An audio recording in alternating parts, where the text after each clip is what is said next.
श्याम को आते हुए राशन लेते आना और हाँ, मुन्ना के स्कूल में फीस भरनी है, उसके लिए पैसे देते जाओ। बीबी की इस मांग पर जेबें उल्टी करके दिखाने के सिवा बड़े के पास कोई दूसरा उत्तर नहीं था। माथे पर चिंता के सिकनों के साथ सवेरे तो बड़ा भाई अपने काम पर निकल गया, लेकिन उस शाम उसने पूरे परिवार के सामने इस आर्थिक संकट को दूर करने के लिए एक प्रस्ताव रखा। क्यों न हम उस प्लाट को बेच दें जिसे बापूजी ने लक्ष्मी की शादी में देने के लिए खरीदा था। बेटी को दी हुई चीज़ वापस नहीं मांगते, पाप लगता है। लक्ष्मी का जन्म होते ही घर खुशियों से भर गया था। तुम्हारे बाप ने ये तय कर लिया था कि ये प्लाट लक्ष्मी का है, जो उसे उसकी शादी में दे दिया जाएगा। माँ ने अपना विरोध जताते हुए कहा, कौन सी बेटी? वो बेटी जो प्रेम विवाह कर घर की इज्जत को खाक में मिला गई और पिताजी की अंतिम यात्रा में भी शामिल न हुई। बड़े ने टोंट मारते हुए कहा, मेरा मुंह मत खुलवा यहाँ। कौन नहीं जानता कि लक्ष्मी को उस दिन गली के नाके से ही लौटा दिया गया था और उससे अपने पिताजी से आखिरी बार मिलने का हक भी छीन लिया गया था। माँ ने बेटी का पक्ष रखते हुए कहा। माँ के इस वार से दोनों बेटे चुप हो गए। ना बड़ा बेटा कुछ बोल पाया, ना छोटे बेटे के मुंह से कोई शब्द फूटा। थोड़ी देर की शांति के बाद छोटा भाई बोला, प्लॉट बेच तो देंगे, पर क्या लक्ष्मी कागजात पर दस्तखत करेगी?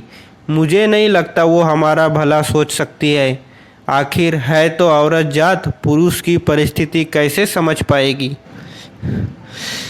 काफ़ी वाद विवाद और सोच विचार के बाद सब इस बात पर सहमत हुए और पड़ोस के मोहल्ले की लक्ष्मी की दोस्त को बुलाकर लक्ष्मी को घर आने का न्योता दे दिया गया। अगले दिन सुबह से गली के नाके पर खेल रहे बड़े भाई के लड़के की बुआ आ गई की आवाज़ सुन घर वाले चौकन्ने हो गए। दोनों भाई मन में द्वेष और नफरत के साथ उसको घर में कैसे आने के लिए कहे इसी दुविधा में थे। वे कहते हैं ना, ज़रूरत के वक्त गधे को भी बाप बनाना पड़ता है। उसी कहावत के हिसाब से दोनों भाई बहनों से बात करने के लिए तैयार हो गए। दरवाजे पर जब बेटी और दामाद ने पूरे 7 साल बाद कदम रखा तो माँ की आंखें भर आई और दोनों को बड़े प्यार से घर के अंदर लेकर आई। बेटी और दामाद भी माँ का इतना स्नेह देखकर भाव विभोर हो गए। श्याम को साथ में बैठे बेटी, दोनों बेटे और दामाद के आगे हिचकिचाते हुए माँ ने ही प्लाट का मुद्दा उठाया। लक्ष्मी को थोड़ा अंदेशा था कि कोई बड़ी बात होगी। लक्ष्मी उसी दिन से ये सोच रही थी कि ऐसी क्या बात हो सकती है कि जो खड़ूस भाई उसे बाप का मुंह देखने के खिलाफ थे, वे अचानक इतने कैसे पिघल गए।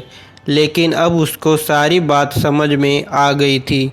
लक्ष्मी ने तिरछी नज़र से पति की तरफ देखा तो वो बोल पड़ा, देखिए माँ जी, शादी से पहले जो कुछ आपका था वो आप ही का रहेगा।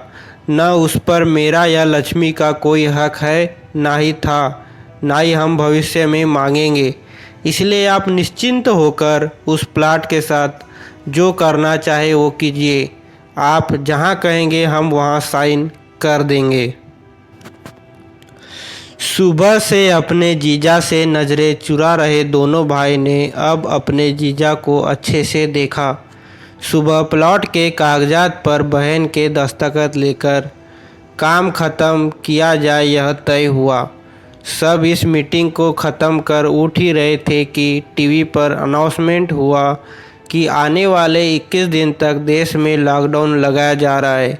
लक्ष्मी के पति ने फ़ोन पर बात करने के बाद कहा, अब तो हम क्या करेंगे लक्ष्मी, कल की बस भी रद्द हो गई है और 21 दिन तक कोई बस नहीं है। हम तो फंस गए। इस खबर से दोनों भाई बहुत निराश हो गए, क्योंकि एक तो उनकी आमदनी कम थी और दो लोगों का और खाना पीने का बोझा बढ़ गया था। लेकिन माँ अंदर ही अंदर खुश थी, क्योंकि इतने बरसों बाद घर वापस लौटी बेटी इसी बहाने कुछ दिन आराम से उसके साथ रह पाएगी। दोनों भाई छुटुक सब्जी और फल बेचा करते थे। कुछ दिनों में ही लॉकडाउन के चलते और कोरोना वायरस के चलते लोगों ने उनसे सब्जियां और फल खरीदना बंद कर दिए। पहले से खराब उनकी आर्थिक स्थिति और ज़्यादा खराब होने लगी और वह मन ही मन लक्ष्मी के कदमों को अशुभ मानने लगे। बहन और जीजाजी से उनकी यह हालत छुपी नहीं थी। लक्ष्मी के कहने पर उसके पति ने दोनों भाई की सब्जी और फल की रेहड़ी पर लोहे की रॉड और जालियां फिट करवा दी। बाजार जाकर दोनों के लिए केप, हाथ के दस्ताने और थोक के भाव से सब्जियां और फल खरीद लाए। दोनों की रेहड़ियों अच्छे से तैयार कर फल और सब्जियां ढक कर दोनों भाइयों को टोपी और दस्ताने देकर जीजाजी ने उनसे कहा, एक बार इस तरह से धंधा करके देखो, शायद आपका मुनाफा बढ़ जाएगा। थोड़ी आनाकानी करने के बाद दोनों भाइयों ने जीजाजी के समझाए अनुसार धंधा शुरू किया। 2-3 दिनों बाद ही कोरोना से घबराए लोग अब ढकी हुई फल और सब्जियां और दस्ताने और सेफ्टी का ध्यान रखते बेचने वालों से ही फल और सब्जियां खरीदने लगे।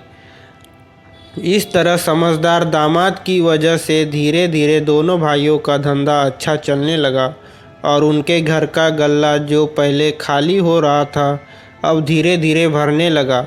माँ जैसे अपने मरे हुए पति से मन ही मन संवाद साधने लगी, देखो जी, आपकी लक्ष्मी सच में लक्ष्मी है। उसके पाँव घर में पड़ते ही घर खुशियों से भर रहा है।